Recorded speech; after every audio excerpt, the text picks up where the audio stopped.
YCP నాయకులు అంబటి రాంబాబు శాంతి భద్రతలకు విఘాతం కలిగిస్తున్నారని, అందుకు ఆయనను పోలీసులు అరెస్ట్ చేశారని ఆంధ్రప్రదేశ్ రాష్ట్ర Perika welfare and development corporation chairman Wanaparthy Veerabhadrarao Bhadri పేర్కొన్నారు.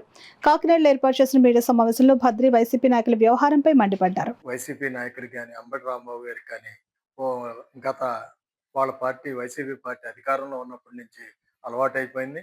మరి ఎంతకాలం వాళ్ళ కార్యకర్తలు చూస్తూ మేము ఊరుకుంటాం. గత 5 సంవత్సరాలుగా వాళ్ళ అధికారంలో ఉన్నప్పుడు కూడా ఇటువంటి వ్యాఖ్యలు చేస్తూ ప్రజలను ఇబ్బంది పెడుతూ నాయకులను ఇబ్బంది పెడుతూ వాళ్ళు చేసిన వాటిని చూసి చూసి ఈరోజు ఓర్వలేక తిరగబడడం జరిగింది. దీన్నేదో మరి వాళ్ళు చేసిన వ్యాఖ్యల్ని ఎన్నాటిని మర్చిపోయి వీళ్ళ కార్యకర్తలు అలజడులు సృష్టిస్తున్నారని మాట్లాడడం అనేది చాలా హాస్యాస్పదం.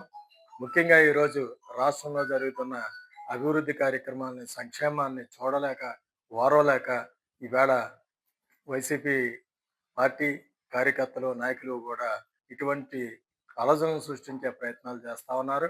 మేమందరం కూడా ఏదైతే వైసీపీ పార్టీ చేసే ప్రయత్నాలన్నిటిని కూడా తిప్పి కొట్టడానికి కార్యకర్తలందరం సిద్ధంగా ఉన్నాం.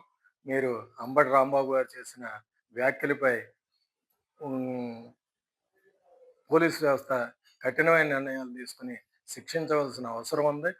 భవిష్యత్తులో ఇటువంటి వ్యాఖ్యలు ఏ లీడరు చేయకుండా అంబటి రాంబాబుని కఠినంగా శిక్షించాలని ఈ సందర్భంగా మేము తెలియజేసుకుంటాం.